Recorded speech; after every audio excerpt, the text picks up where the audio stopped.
Hello, all of you beautiful people. My name is Meg, and welcome to my channel. So I just woke up. Excuse sleepiness, but I woke up feeling super inspired today, and I wanted to just dive right into some videos and share some insight with you. So a few weeks ago, I filmed a video called How to Get Out of Fear, Part 1. The funny part of the story is that it was part 1 because honestly my computer died, which was funny. I was like, no, I thought that was a good video. I'm going to post it anyway. But then it honestly struck me of, you know what, Meg, you're only partway through this journey right now of fear anyway. So maybe it's best to just sit back and wait until you actually have conceptualized part 2 of how to get out of fear. And I feel like I've done that. I feel like I've done that with this cancer diagnosis that I recently received.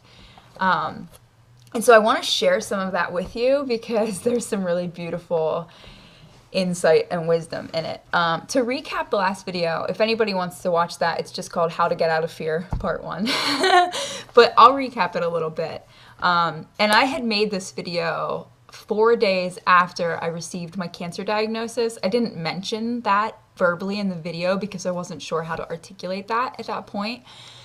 But that was after I found out the news and right before I met with my oncologist. So I was still a little bit unsure of what the plan was going to be or like how big it was, what stage it was, etc., etc. But as you can see in that video, 4 days out, I was already, in a pretty good place because I had just let myself process and let myself come to terms with what was going on. So in that video, I talk about how to receive news. Like when you're going through life and unexpected news comes in, try first and foremost not to categorize it as good or bad. It's ironic. My doctor, the first thing she said to me was like, well, we got your biopsy back and it's not good. And that really stuck out in my brain because I was like, well, okay. Immediately I thought that doesn't mean that it has to be bad. Like that's just what I clung to. So don't categorize things as good or bad. Just let them be and focus on the facts. Like if somebody gives you, usually especially doctors or friends or whoever's delivering the news, you have to consider the source. Like they're going to give you a more dramatized version typically of what the actual, I guess evidence or facts, the story that those tell. So she gave me a bulk of information and I was like, okay, well, I know now that I have a cancer and they found it. That's really all I know. Nobody can decide, for me what that means for my life. Just because it's not good doesn't make it bad. They found cancer. I'm going to go do something about it. Great. And don't believe anything you don't know. So, even if somebody says, oh, this is a really rare type, and I'm so glad you have health insurance, like dramatizing the situation, don't believe anything you don't know. Okay, great. Well, having an aortic aneurysm at 24 was also rare, but I'm still kicking from that. So don't believe anything you don't know. Focus on the facts, and don't go into mental suffering. So don't, I described this in that last video of nothing has changed in my life except for I found out that I have cancer. Nothing has changed. I was having a great day before then, and I'm going to continue to have a great day after that. Again, they found it. I'm doing what I need to do. That's kind of the end of story. Cruise control, let's float through this. Easier said than done. Easier said than done. I had to do a lot of internal work, but that's the gist of it in where I'm at now. So what I want to talk about today in part 2 of How to Get Out of Fear is how to face your fear. How to face your fear. Because unless you face it, it's still going to be floating around in your brain as a possibility. So our conscious minds and our subconscious minds are two different beasts. And there are things floating around in our subconscious that are really, really freaking terrific and wonderful. Things that can really benefit us if we tap into them. But there are also things floating around up there that we haven't realized that we locked deep within ourselves.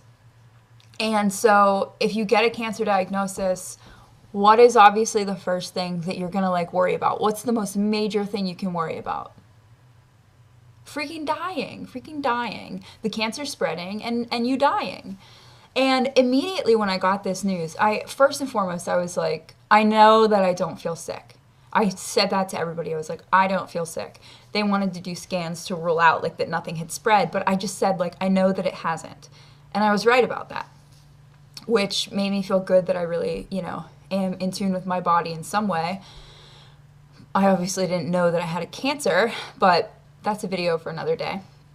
Anyway, so the concept of spreading, I was like, no, I just don't believe that. Like, it came up really quickly, and I was like, I don't believe that. I don't believe that because I don't feel sick, and I'm really healthy, and I know now that I'm immediately gonna clean up my diet and do all of these things that I need to do just to keep myself in optimal health.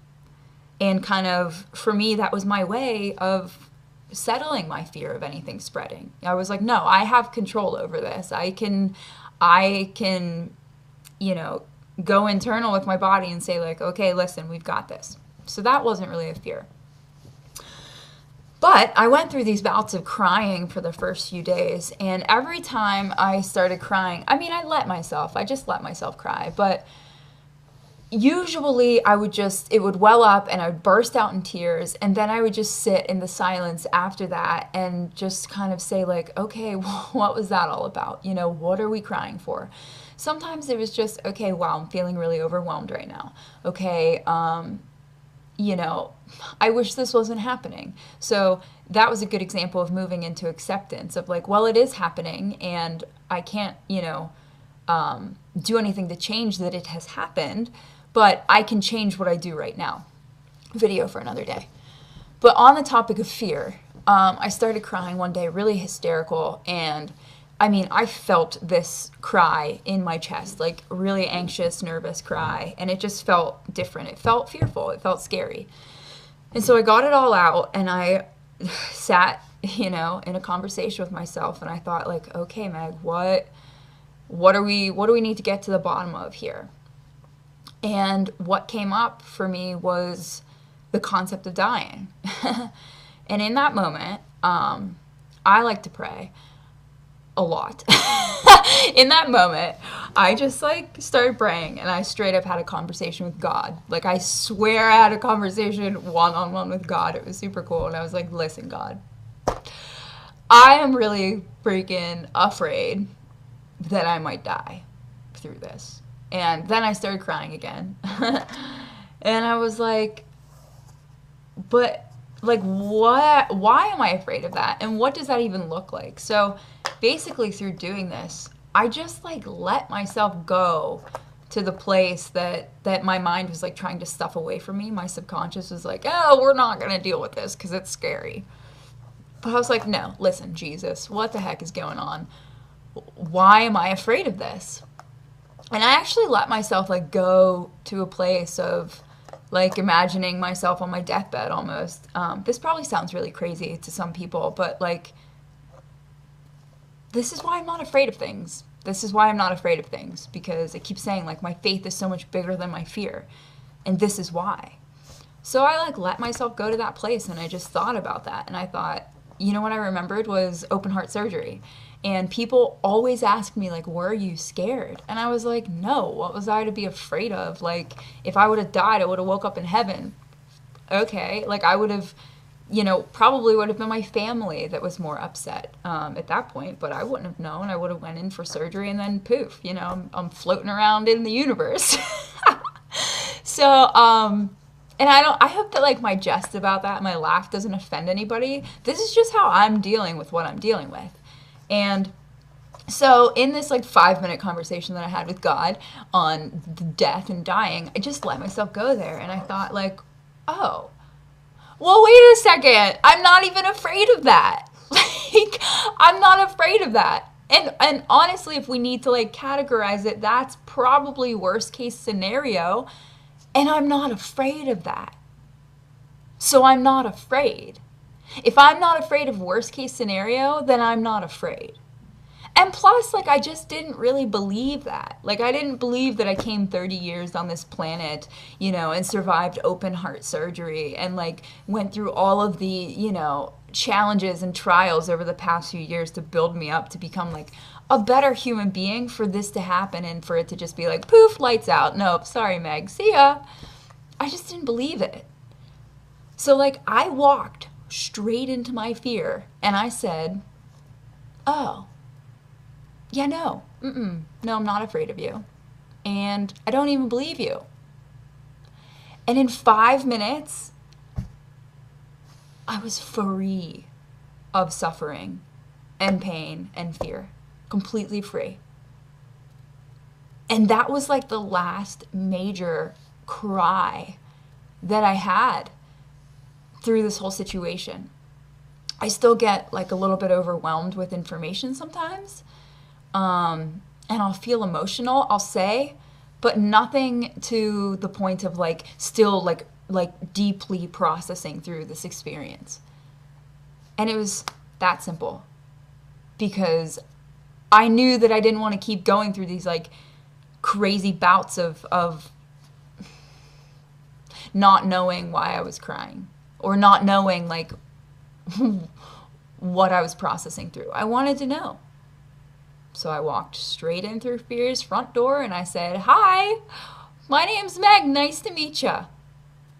Big bad wolf, I'm not afraid." So those are a couple ways of how you can get out of fear. I hope that personal story shares a little insight, sheds a little light for you. And if anybody has questions or comments, you can put them below. Please like this video, and thank you so much for your love and support. If you like what I do, go ahead and subscribe. Again, I'm an open book, so questions are welcomed, and I love y'all. I'll talk to you soon.